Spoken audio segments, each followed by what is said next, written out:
Voy a crear un canto para poder existir, para mover la tierra a los hombres y sobrevivir, para curar mi corazón a la mente, dejarla fluir, para el espíritu elevar y dejarlo llegar al fin. Yo no nací sin causa, yo no nací sin fe. Mi corazón pega fuerte para gritar a los que no sienten, así perseguir a la felicidad. Voy a crear un canto para el cielo respetar, para mover las raíces de este campo y hacerlo brotar, para mover las aguas y el veneno verde que hay por ahí, para el espíritu elevar y dejarlo vivir en paz. Yo no nací sin causa, yo no nací sin fe. Mi corazón pega fuerte para gritar a los que nos mienten, así perseguir a la felicidad y así perseguir a la felicidad, que es un derecho de nacimiento, es el motor de nuestro movimiento, porque reclamo libertad de pensamiento, si no la pido es porque estoy muriendo. Es un derecho de nacimiento, mira los frutos que dejan los sueños, en una sola voz un sentimiento, y que este grito limpie nuestro viento. Voy a crear un canto para poder exigir que no le quiten a los hombres lo que tanto les costó construir, para que el oro robado no aplaste nuestro porvenir. A los que tienen de sobra no les cueste tanto repartir. Voy a elevar mi canto para hacerlos despertar, a los que van dormidos por la vida sin querer mirar, para que el río no lleve sangre, lleve flores y el mal sanar, para el espíritu elevar y dejarlo vivir en paz. Yo no nací sin causa, yo no nací sin fe. Mi corazón pega fuerte para gritar a los que no sienten, así perseguir a la felicidad, así perseguir a la felicidad, que es un derecho de nacimiento, es el motor de nuestro movimiento, porque reclamo libertad de pensamiento, si no la pido es porque estoy muriendo. Es un derecho de nacimiento, es el una sola voz, un sentimiento, y que este grito limpie nuestro viento.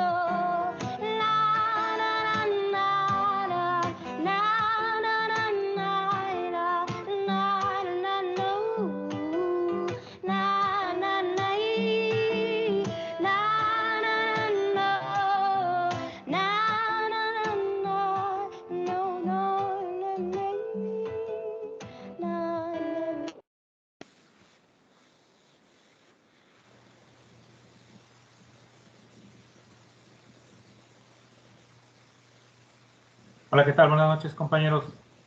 Anda algo lento. Buenas noches. ¿Qué tal? ¿Cómo están? Bienvenidos y gracias por estar aquí puntuales. Estaba batallando un poquito porque como tenía rato trabajando, y ahorita que empecé a abrir la plataforma y empezar a abrir los documentos, estaba muy lento. Yo creo que entre la plataforma y mi computadora, porque hasta el PowerPoint estaba batallando, estaba aprovechando ahorita que estaba la canción para empezar a abrir los documentos que vamos a trabajar hoy. Vamos a ver dos temas. Tal vez no nos alcance a ver el segundo completo, pero sí por lo menos el primero en su totalidad. Ya ahorita les voy explicando. Voy a ir poniendo aquí mi presentación. Dice... Uy, no me... Andrea dice que tiene problemas con la cámara. Sin problemas, los que puedan encenderla, bienvenidos. Ya saben, para tenerlos aquí, estar a la vista, que sea un poquito más ágil la participación. En el segundo tema les voy a hacer algunas preguntas. Ya iremos viendo también para interactuar un poquito. Y pues déjenme, voy poniendo la presentación y mientras les voy diciendo pues de la canción que les compartí hoy, que seguro la estaban escuchando.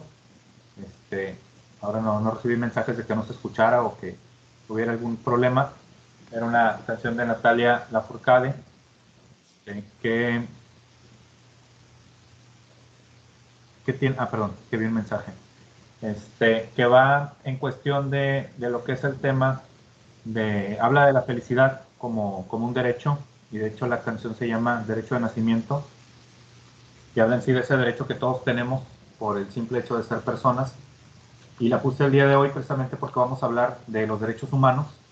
Vamos a hablar a grandes rasgos, no me voy a involucrar en ese aspecto porque ustedes van a llevar una materia completa de derechos humanos, pero sí quiero que conozcamos algunas cuestiones que son esenciales para lo que viene siendo el mismo derecho constitucional y que ustedes por lo menos se lleven algunas nociones, algunas ideas de lo que van a ver en la próxima clase. Y ahorita les voy a advertir las cosas que deben de recordar siempre en materia de derechos humanos. Una de varias que vamos a ver en esta materia, que les voy a decir que no me gustaría que llegaran a la clase de derechos humanos con su maestro, con su maestra, y que no supieran algunos de los conceptos que vamos a ver aquí. No es una cuestión obligatoria que tengan que ver en mi materia, porque el programa no me lo marca, lo que son los principios de los derechos humanos. Pero sí es una parte muy importante que deben de saber, no solo como estudiantes de Derecho y futuros abogados, sino también como ciudadanos en sí, como personas de aquí de México. Entonces, son aspectos que deben de tener muy en consideración. Voy a verlo a grandes rasgos, sin involucrarme tanto en varios aspectos, pero sí por lo menos los principios quiero que los tengamos bien aterrizados. Entonces, pues vamos a comenzar. Ya veo que hay bastantes aquí en clase. Déjenme ver si ya son los suficientes para la cámara. Muy bien. Aquí para poner la galería y así tengo más de ustedes a la vista de los que han activado la cámara. Excelente. Muy bien, compañeros. Entonces vamos a iniciar. Ya deben estar viendo aquí mi presentación sobre los derechos humanos. Entonces vamos a empezar primero con qué son los derechos humanos. Los derechos humanos, igual que ustedes, se deben de acordar perfectamente cuando vieron su clase de introducción al estudio del derecho, que el derecho no tiene una definición precisa, no tiene una definición exacta. Existen más de 100 definiciones de lo que es la ciencia del derecho.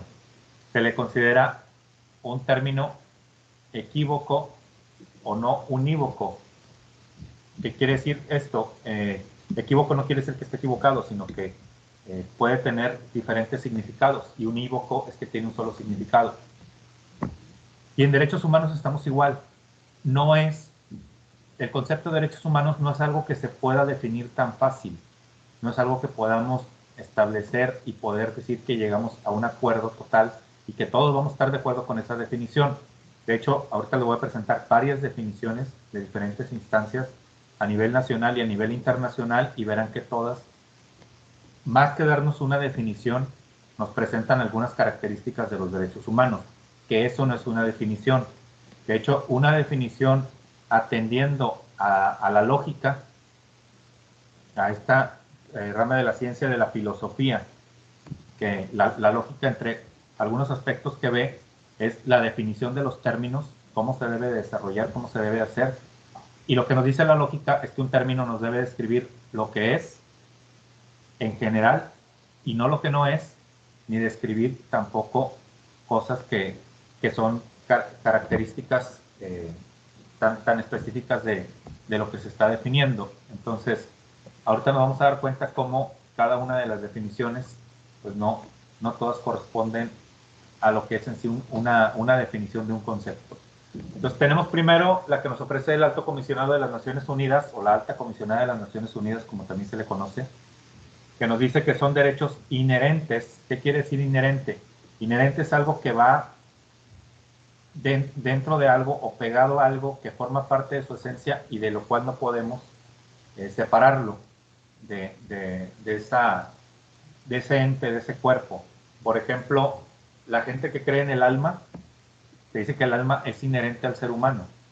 La gente que cree en un espíritu o en una conciencia, vamos a decir, hablando jurídicamente, pudiéramos establecer lo que muchos entienden como alma o como espíritu, lo podemos identificar como conciencia, porque el derecho no puede decir si existe o no existe un espíritu o un alma, pero sí podemos decir que sí existe una conciencia en sí, y que es la que nos diferencia de los demás con independencia de nuestro cuerpo físico. Entonces, esa conciencia o esa alma es algo inherente al ser humano, a las personas. Es algo que no puede ir despegado. Entonces, por ejemplo, el decir la justicia y el bien común es algo que son inherentes, no pueden ir separados, no puede haber justicia sin bien común, no puede haber bien común sin justicia. Entonces, así podemos poner una serie de ejemplos de lo que significa la palabra inherente. En el caso de los derechos humanos, se dice que son inherentes a la persona, inherentes a los seres humanos, sin distinción alguna de nacionalidad, lugar de residencia, sexo, origen, nacionalidad o origen nacional o étnico, color, religión, lengua o cualquier otra condición. Todos tenemos los mismos derechos sin discriminación alguna. Estos derechos son interrelacionados, interdependientes e indivisibles. Aquí ya vamos entrando en el aspecto de lo que son las características o los principios que rigen los derechos humanos, que son estos tres, y por ahí falta uno, que es el de progresividad, que también lo vamos a ver. Entonces, esta es la definición que nos da el Alto Comisionado de las Naciones Unidas para los Derechos Humanos. Luego, la Organización de los Estados Americanos nos da otra definición. El término de derechos humanos es amplio y abarca numerosas cuestiones, más específicas bajo su paraguas general, como lo son los derechos a la libertad de expresión, a la participación política, a un sistema libre y transparente de justicia y otros. El respeto a los derechos humanos está en el corazón mismo de la democracia. Si se fijan, es un poquito más poética, un poquito más filosófica, sobre todo al final, donde nos habla del corazón mismo de la democracia, haciendo una analogía. Lo que podríamos decir que no es correcto en una definición, y menos en una definición que viene de un órgano público, y para definir algo tan preciso y tan importante como son los derechos humanos. El hacer una analogía o se me fue la palabra, metáfora, una metáfora con la cuestión del corazón y los derechos humanos o la democracia, pues lo que en realidad no queda. Nuestra Comisión Nacional de Derechos Humanos nos dice que son el conjunto de prerrogativas, y aquí fíjense, ya está entrando en un término donde está precisando más todavía, está siendo más correcta y más exacta, ajustándolo a lo que es la ciencia del derecho. Conjunto de prerrogativas inherentes a la naturaleza de la persona. Ya habla de persona y no humano. Hay quienes dicen, pueden tener algo de razón, pero al final de cuentas, pues los términos se van adecuando a los tiempos, donde se dice que la raíz de la palabra o del término humano, que es su significado etimológico desde la creación de esa palabra, es humano, todo lo que nace de la tierra. Entonces, si hablamos que un ser humano es todo lo que nace de la tierra, entonces las plantas y los animales serían humanos, la vegetación sería humana. Entonces, esa era la concepción que se tenía del término humano en un principio. Fue evolucionando hasta lo que tenemos ahora entendido como que los seres humanos somos las personas de la especie humana. Pero aquí algo también muy importante que tenemos que precisar, y por qué se utiliza el término de persona, y sobre todo por qué se cambia la Constitución, que creo que lo habíamos hablado en la semana anterior, de por qué se cambia el término de persona por el de humano o por el de individuo, porque persona estamos involucrando cualquiera de los géneros que existan, los LGBTQ, bueno, que ahora ya le ponen LGBTQ más, y así nos quitamos de broncas con las demás siglas, de los grupos LGBT, cualquiera que se identifique con cualquier otro género, y además incluimos también a las personas morales, porque las personas morales también tienen derechos humanos, también son susceptibles de tener derechos humanos. Entonces, por eso utilizamos el término de persona. Entonces nos dice, conjunto de prerrogativas inherentes a la naturaleza de la persona, cuya realización efectiva resulta indispensable para el desarrollo integral del individuo que vive en una sociedad jurídicamente organizada. Estos derechos establecidos en la Constitución y en las leyes deben ser reconocidos y garantizados por el Estado. Hay algo que le faltó allá a la definición, sobre todo en esta parte donde dice establecidos en la Constitución y en las leyes.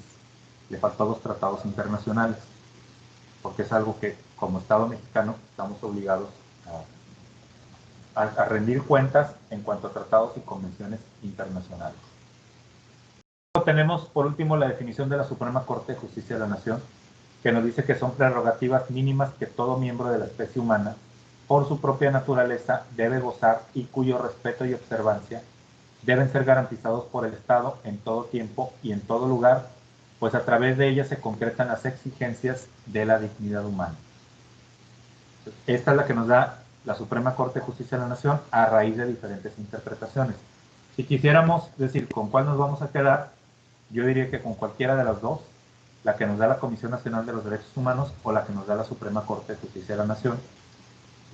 Creo que si complementáramos entre las dos, tendríamos una definición más precisa de lo que son los derechos humanos, pero con cualquiera de estas dos, pues es correcto el poder utilizarlas como una definición correcta o más cercana a lo que son los derechos humanos. Algo que tomar en cuenta aquí, si se fijan, esta definición de la Suprema Corte nos arroja al final el término de dignidad humana.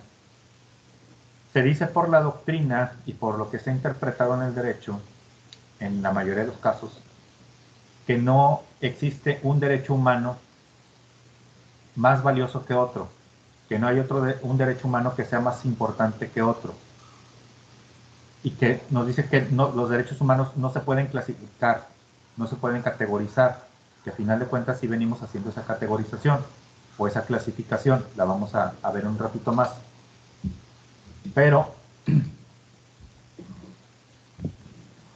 hay algunas resoluciones de la Suprema Corte de Justicia de la Nación donde nos hablan que la dignidad humana es uno de los derechos más importantes. Y hay quienes pueden decir, el primero y más importante sería el derecho a la vida, porque sin el derecho a la vida no puedo gozar de todos los demás derechos. Sin el derecho a la vida no puedo gozar del derecho a la salud, no puedo gozar del derecho a la libertad, no puedo gozar del derecho a la alimentación o del derecho a la educación. Sin embargo, bajo varias interpretaciones, se ha llegado a encontrar que si bien puedes tener tu derecho a la vida, ¿de qué te sirve si no tienes derecho a la dignidad humana? Por ejemplo, ¿qué pasó con los judíos en los campos de concentración nazi? Se les respetó su derecho a la vida hasta cierto punto, o por lo menos estaban teniendo el goce de su derecho a la vida, pero no tenían una dignidad humana. Si ustedes han visto películas que hay muy aterrizadas a la realidad, los nazis hacían con ellos lo que querían, los humillaban, los torturaban, los dejaban sin comer, y no tenían en sí un respeto a su dignidad. Entonces, ¿de qué te sirve tener un derecho a la vida si no vas a tener un derecho a tu dignidad humana? Entonces, por eso se ha determinado que uno de los principales elementos es la dignidad humana. Pero ¿alguien quiere comentar algo? ¿El micrófono activado? De las personas de color, maestro, también que ellos llevaron pues mucha discriminación, trabajos forzados, esclavitud y situaciones hasta del Ku Klux Klan, ¿no? Sí, claro, y la época de la esclavitud fue muy, muy dura para ellos, donde definitivamente eran tratados peor que objetos porque cuidas más a un objeto y cuidaban más a los animales que a los mismos esclavos en muchas ocasiones. Y tan así es la cuestión de la dignidad humana que también se abre un concepto, primero, de vida digna, donde todos debemos de contar con una vida digna, pero también se abre un concepto de muerte digna, donde si la calidad de vida que estás teniendo ya no es lo suficiente como para tener un goce y disfrute de todos los demás derechos, te dice que ya no tienes una dignidad humana, o por lo menos está mermada. Entonces se abre el concepto de muerte digna para las personas que quieran aplicar la eutanasia, muerte asistida o una voluntad anticipada. Entonces, esa es una parte también muy importante en la que se determina esta cuestión de la dignidad humana. Dice el compañero Gustavo Maximiliano, un mejor ejemplo, el niño de la pijama de rayas nos habla de que la realidad que se vivía en el Holocausto. Es correcto, sí es. Es una de las películas que nos muestra esa realidad y otras todavía a veces mucho más crueles que esa, pero sí es algo que la dignidad humana es un derecho que se debe de cuidar. Entonces, en la dignidad humana, la Suprema Corte de Justicia de la Nación nos dice que es un valor supremo y lo dice bajo esta tesis de un amparo directo en revisión en un tribunal colegiado de la Ciudad de México. Nos habla también, dice, cuya importancia resalta en ser la base y condición para el disfrute de los demás derechos. Y esto nos lo da en otra tesis de jurisprudencia, donde nos habla de que la dignidad humana va a ser la base y condición para el disfrute de los demás derechos. Todas las autoridades e incluso los particulares tienen esa obligación de respetar y proteger la dignidad de todo individuo por el mero hecho de serlo.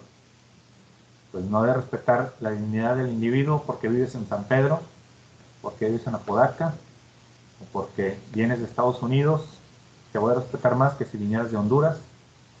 Entonces, la cuestión aquí es que el respeto a los derechos humanos debe ser a todos por igual. Pues la dignidad humana se considera uno de los valores supremos. Ahora, ¿cuáles son estos principios? ¿Sí? Perdón. Adelante, adelante. No, perdón, tenía el micrófono activado, perdón. Okay. Los principios, tenemos primero el de universalidad, irrenunciabilidad, inalienabilidad, interdependencia, indivisibilidad y progresividad.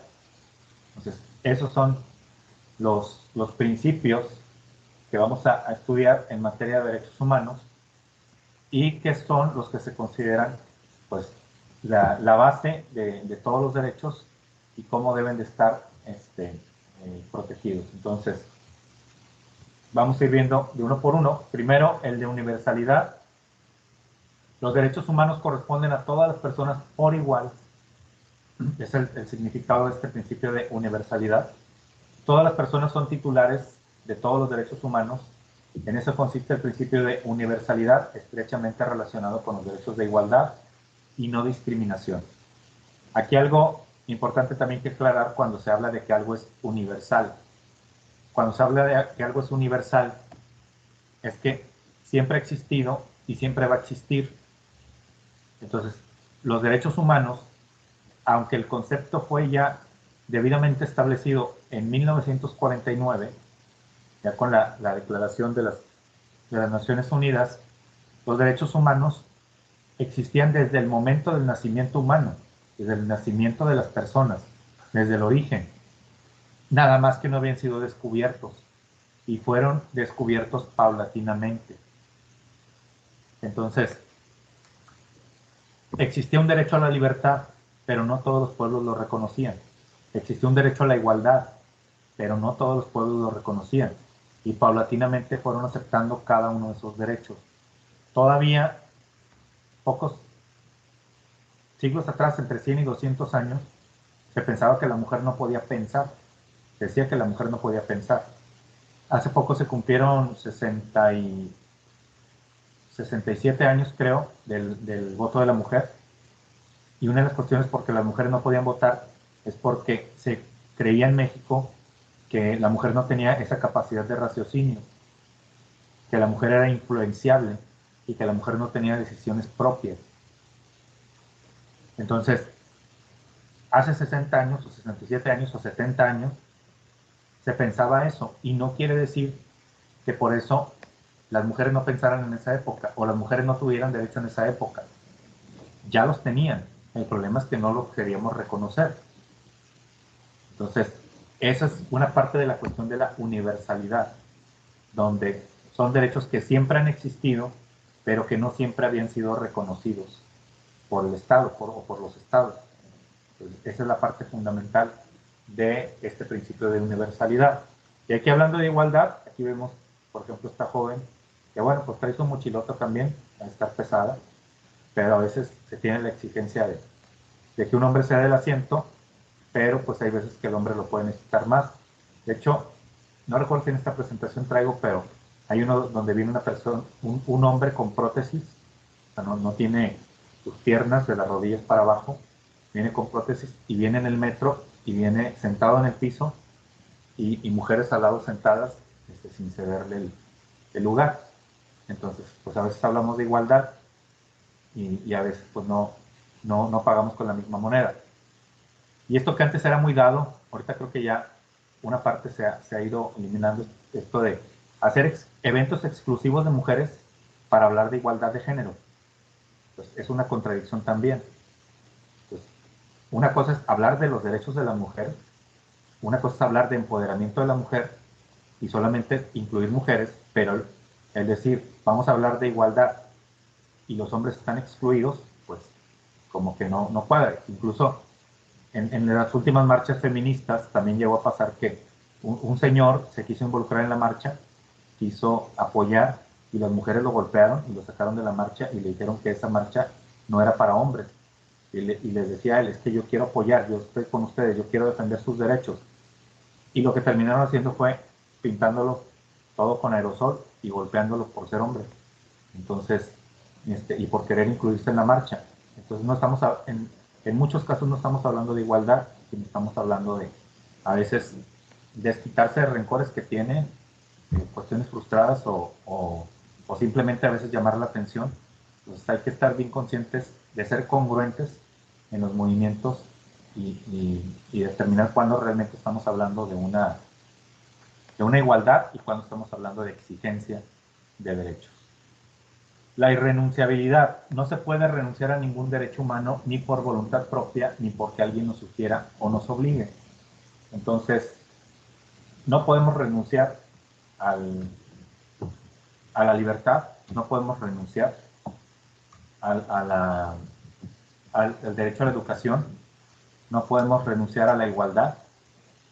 Entonces, son irrenunciables totalmente.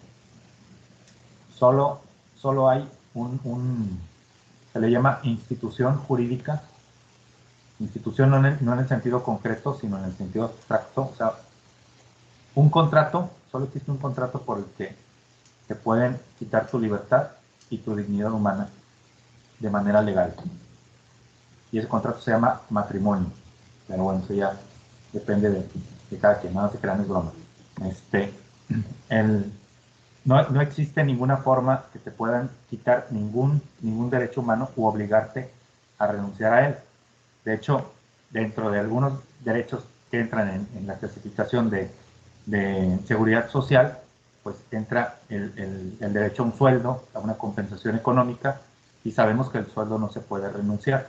Por ahí tenemos a nuestro queridísimo amigo Samuel García, que cuando entró primero como diputado dijo, yo voy a renunciar a mi sueldo. No puede renunciar a su sueldo. El sueldo es irrenunciable. Entonces, lo que puede hacer es donarlo. Creo que terminó donándolo a una asociación de su hermana, pero no puede renunciar al sueldo. Entonces, existen varios derechos a los que no se pueden renunciar. Bueno, derechos humanos y derechos positivos de los que no se puede renunciar. Y los derechos humanos no se puede renunciar ninguno absolutamente. Incluso derecho a la vida, con el que no estoy muy de acuerdo. Porque yo pienso, y eso no solo lo pienso yo, hay un autor español que por ahí de 1995 escribió, bueno, compiló varios, fue una compilación de varios autores de un libro relacionado con el libre desarrollo de la personalidad, y uno de los autores habla del derecho a la muerte o el derecho al suicidio. Si yo ya no quiero vivir, ¿por qué me tienes que obligar a seguir viviendo? La eutanasia, como dice Andrea, es una opción, pero a lo que yo voy principalmente es que si yo ya no quisiera vivir y no tengo ninguna enfermedad ni tengo nada que me pueda causar la muerte, simplemente yo ya no quiero vivir.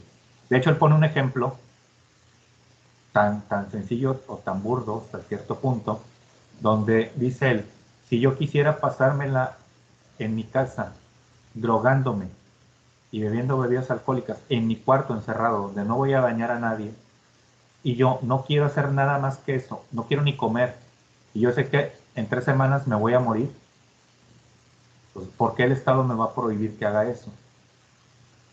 Te puede prohibir que te tires de un edificio porque estás hablando de que pues estás hablando que vas a caer en la calle, vas a obstaculizar la vialidad o puedes causar un percance, pero al final de cuentas es por algo que tú puedes hacer, pero te podría prohibir que tú te cuelgues en tu propia casa. Si yo ya no quiero vivir, ¿para qué vivir? Ahora, ¿por qué está la prohibición por parte del Estado? Porque normalmente una persona suicida es un estado anímico temporal. Puede decir que porque lo dejó la novia, porque lo dejó el novio, por lo que quieras, que está en un estado de depresión, porque perdió un hijo, lo que tú quieras, pero muchas de las veces, la mayoría de los casos, el estado emocional que acerca al suicidio normalmente es una situación que con el tiempo se puede llegar a solucionar, y la gente a lo mejor en 2 o 3 meses puede ya dejar de intentar suicidarse. Entonces, como es una decisión que tomas y no hay una vuelta atrás, por eso el Estado no es que te prohíba, sino que te protege que hagas algo que no deseas hacer. El problema es cuando estás en plena conciencia, vamos a decir, y esa es una cuestión sobre la que yo quiero escribir un poquito más adelante, metiéndome un poquito más en el tema. Sí. Que lo interrumpa, pero dice usted cuando estás en plena conciencia. Yo pienso que una persona mentalmente sana, en plena conciencia, difícilmente quiere morirse. O sea, yo sí voy con la idea de que quien ya no desea vivir es porque tiene una depresión, y no tanto solo eso no es solo emocional, es realmente una enfermedad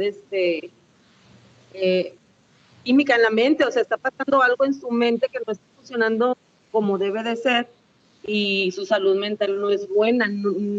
Yo no voy con esa idea de ese autor que usted prefiere. Ahora, en el sentido de decir, por ejemplo, ¿qué pasaría si yo quiero estar nada más drogándome y en mi cuarto encerrado, no le voy a hacer daño a nadie? Ok, vamos a suponer que la persona que quiere hacer eso está encerrado y tiene 17 años.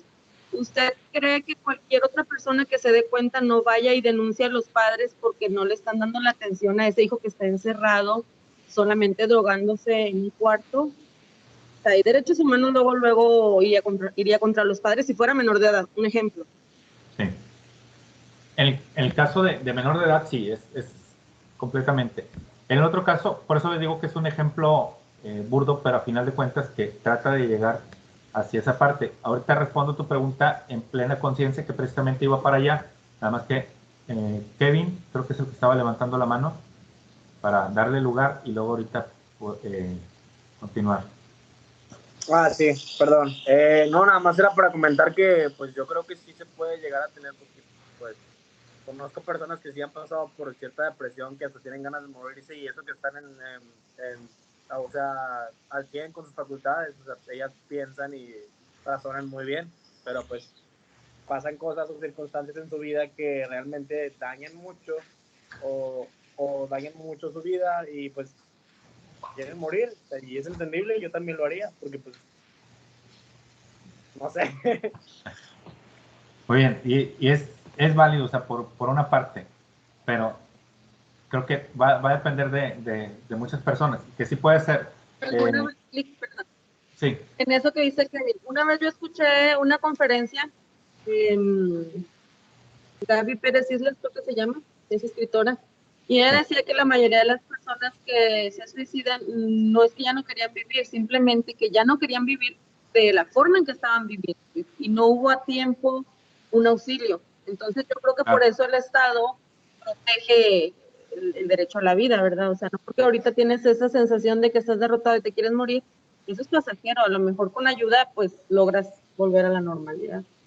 Claro, y sí, es lo que comentaba ahorita, o sea, de que por eso es una protección más no una prohibición. Pero fíjense, para el caso que voy, antes, gracias al compañero Vladimir, compartió por aquí un libro, lo voy a checar. Ejemplo, vamos a poner una persona de 55 años de edad que todavía pues, tiene fuerza, va a tener fuerza para poder seguir adelante. Resulta que, y voy a poner un ejemplo, a lo mejor tipo de Rosa de Guadalupe o algo así, no sé, pero resulta que llega, encuentra a su esposa con su mejor amigo o con su hermano o con su compadre y los asesina a los dos porque pues le dio mucho coraje y los asesina a los dos. Le van a dar, vamos a suponer, depende del tipo de muerte y depende cómo lo haya hecho, pero vamos a suponer que 30 años de prisión por delito doloso, y estamos hablando de doble homicidio. Yo estuviera de acuerdo, y es sobre lo que quiero escribir, pero no sin hacer un análisis bien detallado, sobre que pudiéramos tener la pena de muerte como una medida alterna, pero voluntaria.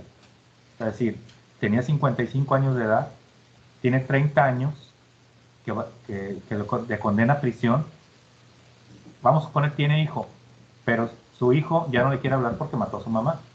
Entonces va a salir a los 85 años de edad con una calidad de vida completamente deteriorada, sin trabajo, sin familia, sin saber qué hacer, y el Estado lo va a estar manteniendo 30 años para simplemente llegar hasta su día de muerte, tal vez dentro de la cárcel, o tal vez salir y tener que estar en un albergue, tener que estar en un asilo, o sabrá Dios qué vaya a hacer. Entonces, ¿por qué no optar por una pena de ese tipo en un grado, en esa edad, optar mejor por la pena de muerte? Una persona que diga, tengo 70 años, acabo de quedar viudo, mis hijos ya se fueron al extranjero, los veo cada 2 años, pero ya viven sus vidas, tienen sus propios hijos, yo ya estoy viudo, yo ya viví, yo ya cumplí mis metas, tuve una vida exitosa, tuve una vida, la vida que yo quise, ya no está mi pareja de vida, ya no quiero vivir, 75 años de edad, ¿para qué voy a querer vivir 5 años si no los voy a vivir en plenitud? Y me voy a estar enfermando y voy a tener que estar pagándole a alguien para que me cuide, o tal vez va a llegar un tiempo, en un momento en el que esté inconsciente, o que ya no esté en mis 5 sentidos. Entonces, creo que son algunos de los casos que pudiéramos analizar para poder determinar qué tanto el Estado tiene esa facultad sobre ti mismo de decidir sobre tu vida o no.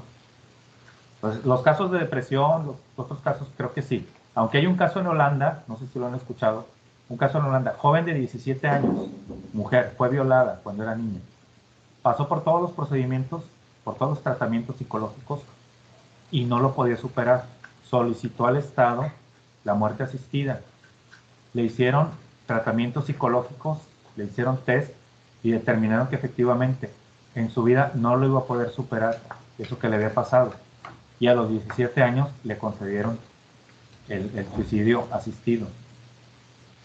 Entonces, sí hay casos que se han dado. Estamos hablando de una menor de edad, que podemos decir, le queda un mundo de vida y al final de cuentas, pues pudo, el Estado le otorgó ese derecho. Dice, no toda respuesta conductual para un suicidio existen circunstancias bioquímicas. En algunos casos sí, cuestiones de algunos desequilibrios mentales tienen que ver con cuestiones de sustancias en el cerebro, que a veces son hereditarias, a veces se van desarrollando, a veces hasta por un accidente llega a afectar parte del cerebro. Entonces sí. Y también creo que depende mucho de la fuerza de voluntad de cada persona, ¿no? Sí, va a depender, pero pues ahí va con cuestiones que tendrían que ver con una valoración psicológica o psiquiátrica en su caso, pues para determinar ese tema. Además, aquí Vladimir es el que está compartiendo el de la joven de Holanda. Pues gracias también por compartir información que puede servir. De ahí en fuera, yo creo que efectivamente a ningún derecho más se puede renunciar. Dice, yo a veces porque las personas eligen suicidarse a los 27 sigo sin entenderse por qué morir a esa edad. Que son circunstancias muy, muy distintas a cada quien. Desgraciadamente hay casos muy, muy extremos donde hay gente que ha sufrido demasiado y que a veces es muy difícil poder tratar de... Lick. ¿Sí? Buenas noches. Buenas noches. ¿Y usted qué piensa del por qué buscar la aceptación de una ley para poder lograr el objetivo, que es el suicidio? Porque el problema es que si no lo logra la persona por X situación, pues va a tener que ser internada y va a tener que estar bajo un procedimiento y hasta va a estar sedada o va a estar en medicamento por un tiempo, aún en contra de su voluntad. Creo que esa sería una de las principales. Entonces tendría que ser uno completamente certero para poderlo hacer.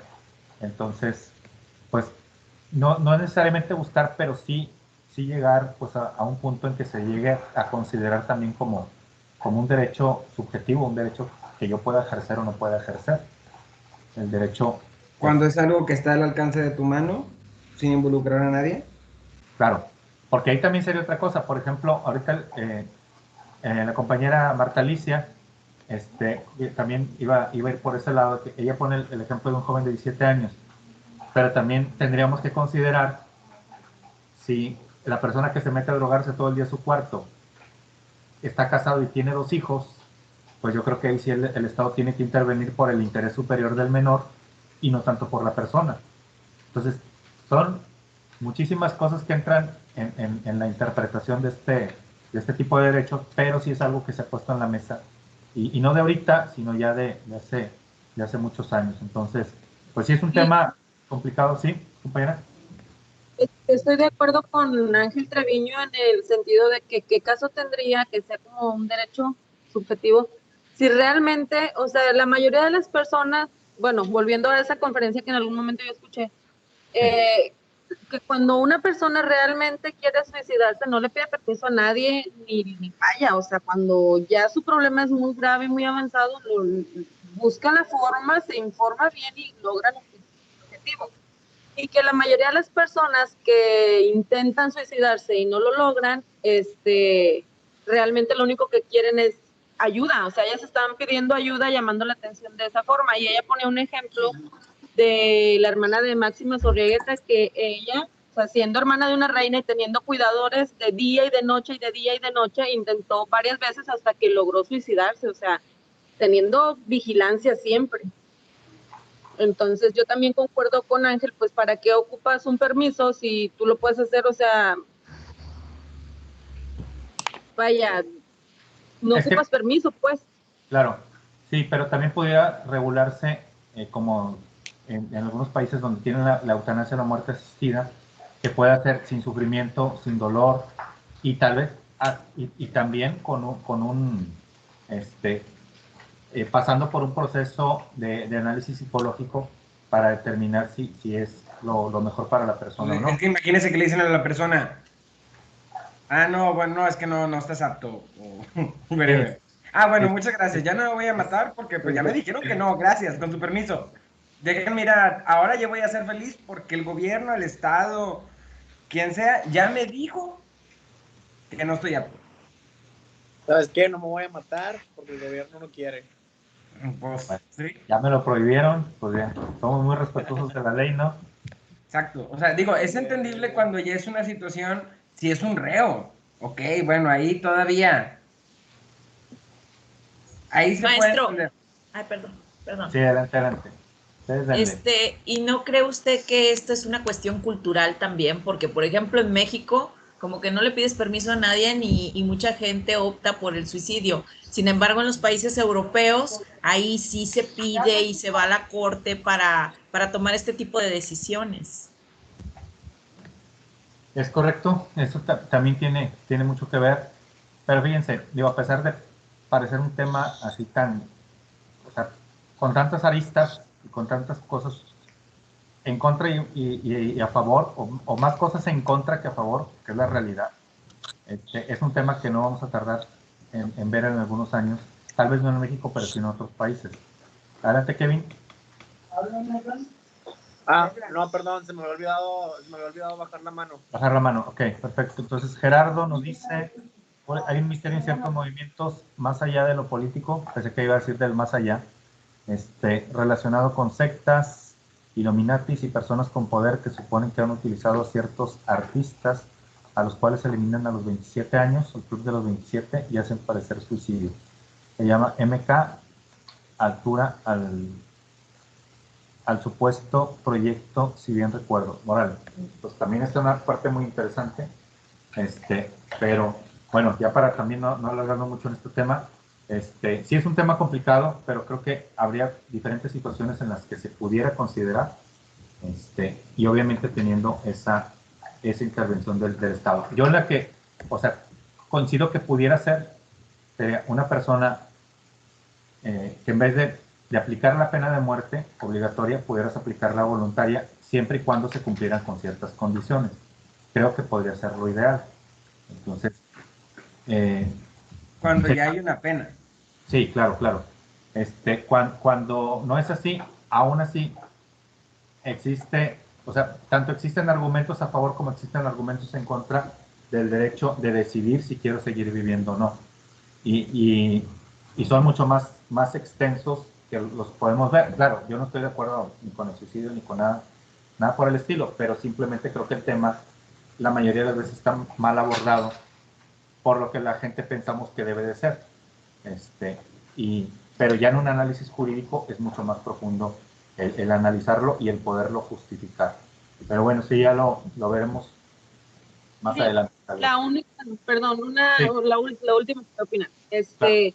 La única cosa positiva que quizás yo le pudiera ver es que tal vez si estuviera como un derecho subjetivo, quizás la persona que decide quitarse la vida y es como que con un permiso, por así decirlo, la familia no queda tan lastimada en el sentido que pueden despedirse de él y lo hace quizás de una forma entre comillas consciente, es distinto a la herida que deja para siempre en la familia cuando una persona se suicida así, pues a escondidas, ¿verdad? O sea, claro. No sé si logro transmitir lo que quiero. Sí, claro. Entonces, es diferente colgarte del baño o decirle, oigan familia, me van a poner una inyección. Sí sería muy distinto. Porque aquí ya, o sea, vas por un procedimiento, vas con previo aviso, puedes tener hasta cierta ayuda en caso de ser necesario tanto de la familia como de la institución, y a final de cuentas, pues sí habría diferencias, la verdad, pero bueno, ya lo Pero iremos. bueno, aparte, profe, ya también digo, para eso existían recursos, existían. Y digo existían porque ya se acabó el presupuesto para todo ese tipo de cosas, ¿no? Que a lo mejor había. Pues, digo, en México yo creo que definitivamente no lo vamos a tener, faltarán varias décadas, pero en diferentes países sí, y a lo mejor ustedes, quién sabe el día de mañana con esta globalización, se van a ir a trabajar a algún otro país, Estados Unidos o Europa, y en Europa ya saben que no es irte a España nada más, siempre los europeos o la gente que va a Europa va de un lado a otro, por la facilidad que tienen de los trenes rápidos y todo eso. Entonces, pues por ahí el día de mañana les puede tocar a alguno de ustedes estar planteando estas circunstancias más a fondo o más de forma directa. Entonces ya nos alargamos un poquito con este tema y según yo no nos íbamos a alargar con derechos humanos, pero bueno, vamos a continuar. Inalienabilidad. ¿Qué quiere decir inalienable? Es inalienable es que no se puede transferir, no se puede ceder, no se puede vender, no se puede renunciar. Hay derechos que son inalienables y todos los derechos humanos son inalienables. No los puedo transferir. No puedo decir, te transfiero mi derecho a la dignidad humana, te transfiero mi derecho a la libertad, que algunos lo han querido hacer. Ha habido casos donde un joven está atrapado robando o mató a alguien, está siendo procesado y llega el abuelo o el papá y dice, métanme mejor a la cárcel a mí y no quiero que mi hijo vaya a salir más dañado de lo que ya está. Entonces, la libertad no es un derecho que yo le pueda transferir a otra persona. Profe, otro ejemplo, Sí. Los que quieren aceptarse, que los acepte el Estado como perros, para vivir como perros y que tengan un amo, que les indique el cómo hacer. Que ahí sería el renunciar a su naturaleza humana. Sí, no sé, yo vi la Podría noticia ser por ahí. a ver cómo estaba eso y el punto Sí. es de que se identifican como perros, quieren buscar eso, que se identifiquen como perros y tener un amo. Entonces estamos hablando que ahí se viola este principio de inalienabilidad. Pues sí, estaría renunciando. Que países como Argentina y no me acuerdo qué otro han aceptado ese tipo de personas transespecie, que les llaman, que pues, para mí es pura cuestión de llamar la atención nada más.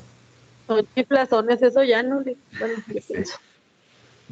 No lo puedo decir en clases, pero sí, sí va más por allá. Entonces, estos derechos son inalienables completamente. Interdependencia, algo muy importante en la interdependencia.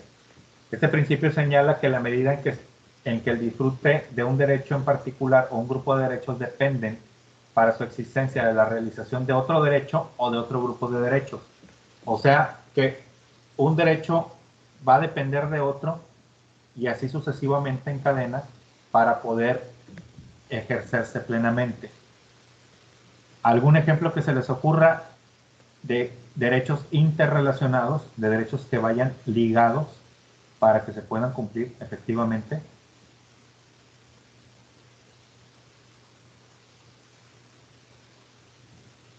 Pues yo creo que actualmente muchos no le... Simplemente para disfrutar, un ejemplo, del agua potable, dependemos de que muchas personas estén trabajando sobre eso para que el agua llegue a nuestra casa. Y para nosotros es simple abrir la llave y sale agua, pero todo el trabajo que hay detrás es de mucha gente. Ok, pero aquí la interdependencia va entre los mismos derechos. Por ejemplo, derecho a la vida y derecho a la salud. Es correcto. Entonces, para poder ejercer plenamente el derecho a la vida, necesitamos el derecho a la salud, porque si no tenemos derecho a la salud, ¿cómo vamos a conservar la vida?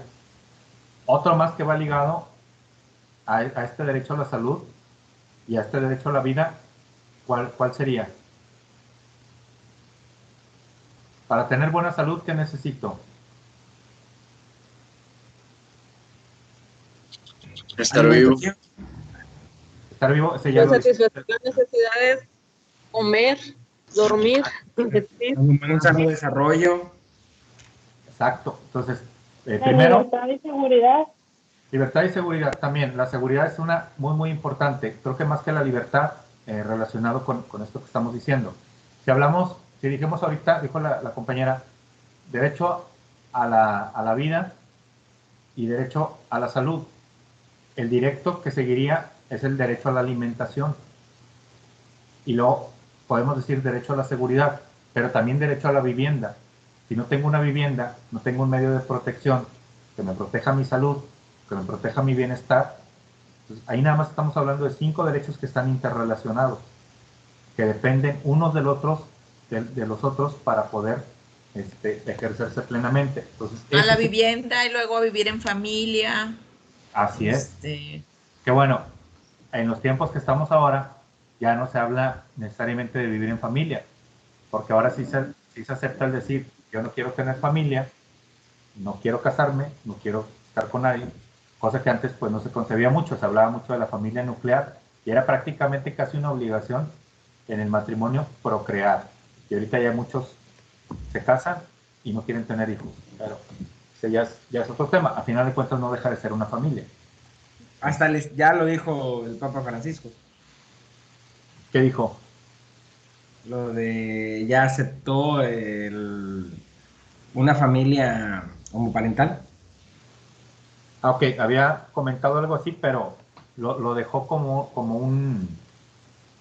la posibilidad de hacerlo y de aceptarlo, pero todavía no queda establecido en la iglesia. O sea, todavía no es firme. Es uno de los principales problemas, porque también se le criticó mucho cuando lo dijo él. De hecho, ahí anda por ahí circulando un meme que dice, que preguntan dos sacerdotes, van caminando dos sacerdotes y le preguntan al otro, dice, ¿crees que algún día podamos ver sacerdotes casados? Y le dice él, pues nosotros no, pero nuestros hijos sí. Está como diciendo que los sacerdotes también tienen sus hijos por ahí. No, pero sí existen, es la Sí. iglesia, son los Bueno, que están en Inglaterra. Ay, la anglicana, la iglesia anglicana, exacto. sí, pero en la iglesia católica pues no, y los que iban, los del meme son sacerdotes católicos. Los romanos. Así es, de la iglesia canónica. Muy bien, indivisibilidad. Son indivisibles, no podemos partirlos a la mitad, no podemos decir que tengo medio derecho a la libertad, o medio derecho a la vida, o medio derecho a la salud. Son completamente indivisibles. Entonces, y no se toman como elementos aislados, no puedo decir, vamos a separar. Eso es algo que les comenté en un principio, pero que al final de cuentas sí podemos hacer una clasificación, es decir, no podemos separar los derechos de libertad con los derechos de seguridad, pero al final de cuentas sí podemos hacer una clasificación para encontrar la relación entre cada uno de ellos. Progresividad, que es uno de los más importantes, o por lo menos es el que más me gusta a mí. Y al final de cuentas creo que sí es el que resalta en importancia, porque se dice que los derechos son progresivos, que siempre deben ir hacia adelante, siempre ir creciendo y nunca hacia atrás, nunca retroceder, o sea, nunca reducir. Si ya aceptamos la igualdad entre el varón y la mujer, no podemos decir el día de mañana, ¿sabes qué? Siempre no. O como vamos, a lo mejor la igualdad y antes imperaba el machismo, a lo mejor mañana va a imperar el feminismo y los hombres somos los que no vamos a tener capacidad, derecho de votar y derecho de elegir, quién sabe. Yo no creo que lleguemos a esa situación, pero a como vamos.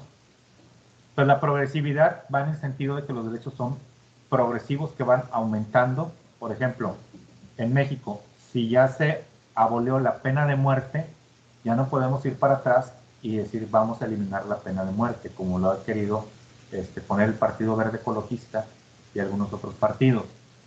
Pudiera llegarse a ser, pero se tiene que hacer un procedimiento ante la Corte Interamericana, la Comisión Interamericana de Derechos Humanos, para que pueda pasar esto. Difícilmente se va a hacer. Entonces los derechos son progresivos. Igual lo que decía el Bronco, a mocharle las manos a los ladrones. Estamos hablando que la Constitución habla de que no se pueden aplicar penas corporales y la de mutilación, y eso sería una mutilación, no podemos ir para atrás. Entonces, pero tampoco ser tan progres, creo que se ha abusado mucho del movimiento. Yo no es que yo esté en contra del movimiento, sino que creo que el movimiento entre feministas y LGBT va en función de pues muchas cuestiones muy incongruentes. Y no es que esté de acuerdo yo con el que esté en contra del movimiento, sino que creo que hay mucha incongruencia y creo que ha sido aprovechada y ellos no se dan cuenta de muchas cosas. Por ejemplo, lo de Calvin Klein, esta persona trans, que lo ponen ahora como la figura femenina y lo ponen como rompiendo todos los estereotipos. Entonces, no creo yo que Calvin Klein lo haga porque esté apoyando el movimiento, sino porque saben que van a vender mucho por ahí y que Calvin Klein no es una marca barata de ropa. Entonces, saben que eso representa millones de dólares por traer ese tipo de gente. Y ahí voy el panadero, se puede hablar un poquito más fuerte. Entonces, y por ejemplo también la contradicción de Miss Universo de poner a un trans como la figura femenina, y eso sí es aceptado. pero no es aceptado que un hombre se quiera involucrar en una marcha de feministas. Pues como que no cuadra por allí en algunas cosas el movimiento. Entonces, para finalizar con el tema de derechos humanos, vamos a ver lo que son los 4 grupos en los que podemos dividirlos, podemos clasificarlos, sin decir que tengan que ir así en ese orden, o sea, sino es una relación que existe entre unos y otros. Derechos de libertad, de igualdad, de seguridad jurídica, derechos económicos, sociales y culturales. No me voy a meter a profundizar tanto en ellos porque, le digo, esto se los dejará su maestro o maestra. A lo mejor la maestra o maestro les va a decir, ¿qué es eso de clasificación? Eso ni existe. Pero, a final de cuentas, es una forma de poderlos estudiar de una mejor manera. Entonces, por eso los presento y a ustedes irán dándose una idea. Voy a ir para no irme de uno por uno. Perdón, aquí va, de regreso. Derechos de libertad. Derecho a tener un plan o un proyecto de vida. Para mí, de los derechos de libertad se me haría el más importante. Porque si tú tienes un proyecto de vida, si tú tienes un plan de vida, es más fácil que puedas acceder a una vida digna y que puedas realmente ejercer tus derechos al hacerlo con conciencia y con madurez. Pues, si tienes un proyecto de vida, seguramente podrás aplicar y ejercer los demás derechos sin ningún problema. Entonces creo que para mí es uno de los más importantes. La libertad sexual y reproductiva, donde esta libertad sexual, pues creo que va acompañada también de responsabilidad. Todos los derechos van acompañados de una responsabilidad y ahí pues dependerá de cada quien cómo ejercerla. Libertad de enseñanza, aquí va principalmente para las escuelas o los padres, que también por ahí ya sacaron, intentaron poner una ley de un PIN parental, donde en la educación en línea y en la educación presencial, los padres puedan decidir sobre qué educación se les da a sus hijos. Eso crearía un conflicto grande, porque imagínense que estén en la modalidad presencial y vayan a tener la clase de, no me acuerdo cómo le llaman, pero va en relación a la sexualidad.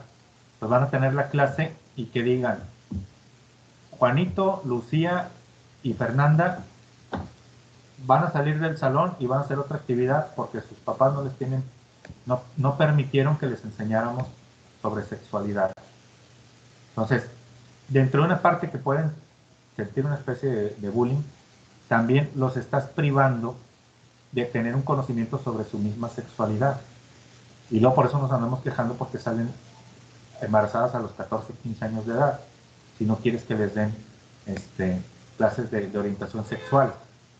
Entonces, y normalmente las personas que no quieren que se les dé clases de orientación sexual, tampoco ellos hablan con sus hijos sobre la orientación sexual o sobre la libertad sexual o el control de la natalidad.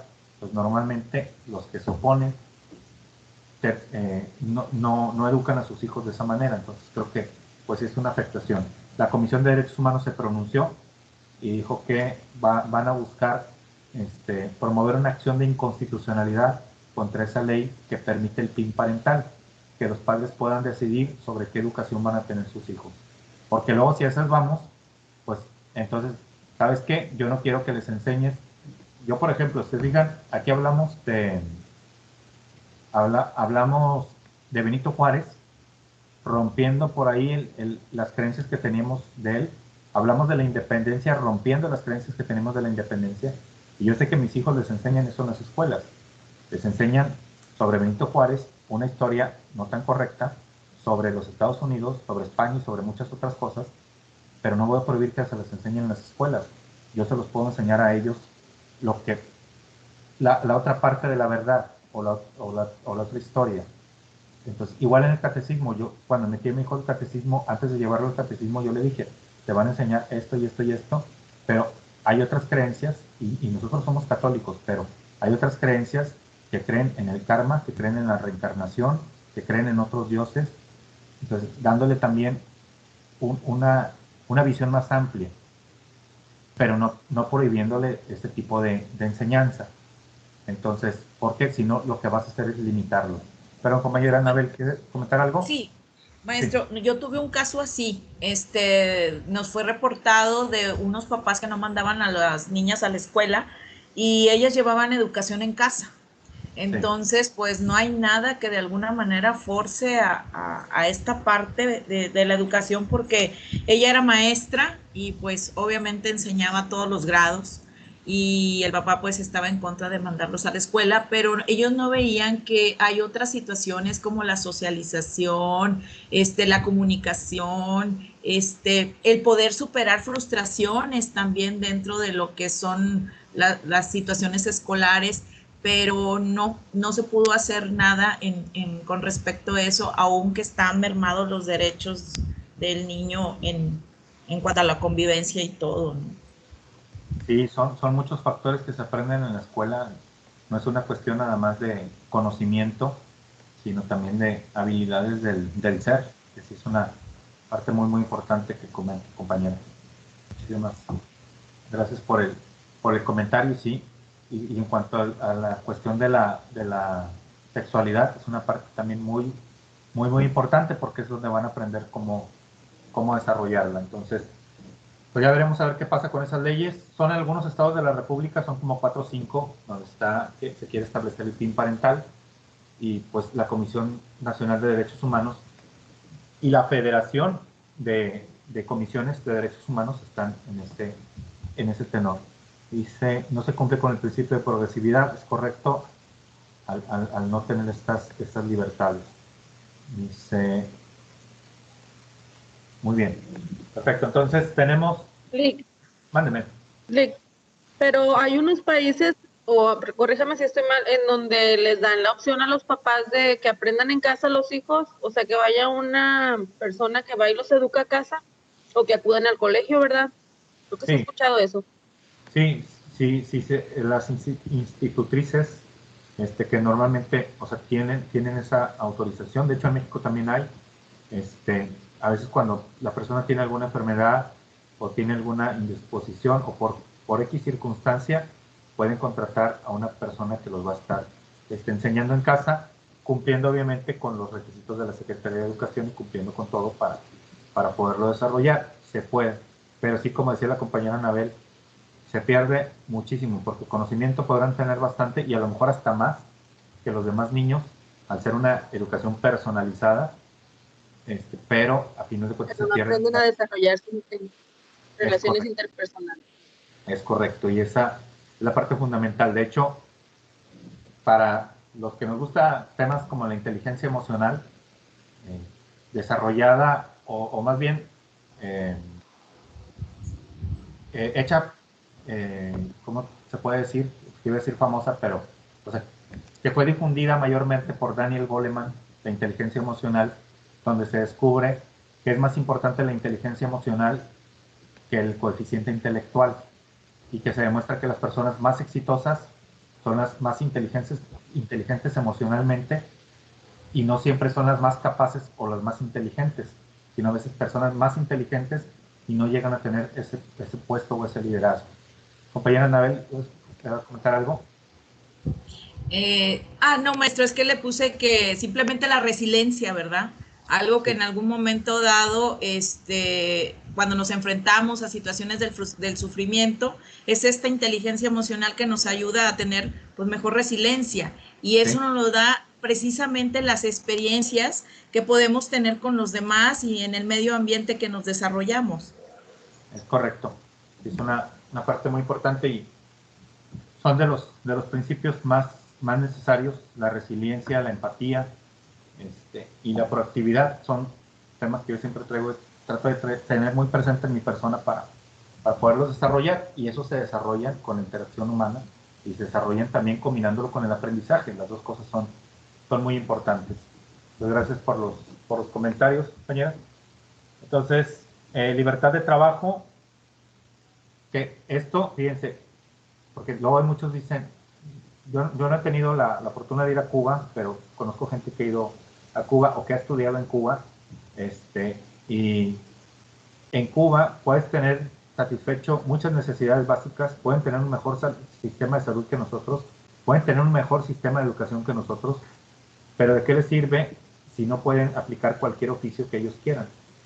Allá tienes una especie de nivel, una especie de rango en la que te puedes desarrollar y el Estado te dice en cuál rango te puedes desarrollar y en cuál no.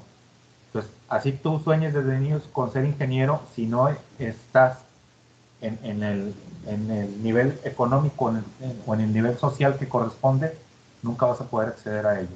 De hecho, los cubanos no pueden entrar a muchos centros comerciales que tienen exclusivamente para los extranjeros, hoteles y otras cosas. Entonces, México, dentro de lo mal que estamos, nos da la libertad de poder nosotros ser y hacer lo que queramos. Entonces, esa libertad de trabajo nosotros tenemos la opción de estudiar o no estudiar, o de ejercer un oficio, y a final de cuentas eso nos puede dar una buena formación en el trabajo. El libre acceso a la información entra también dentro de estos derechos de libertad, y la libertad de imprenta, que ahorita está medio bloqueada ahí por nuestra queridísima cuarta transformación. ¿Profe, puede profundizar en libertad de imprenta?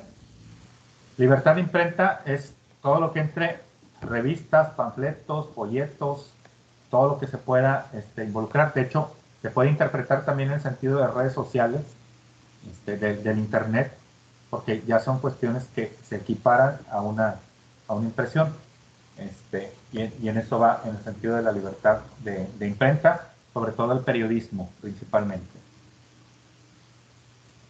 Derecho, libertad de expresión, de rectificación o réplica, que ese sí lo van a ver en derechos humanos cuando vean los derechos ARCO, que es el derecho de acceso, rectificación, cancelación y oposición, que son derechos que tenemos cuando nosotros le damos datos a un particular o a una dependencia. Tenemos el derecho de nosotros solicitar que se eliminen esos datos, que no se publiquen, o que me regresen la documentación que yo les di. Se llaman los derechos ARCO.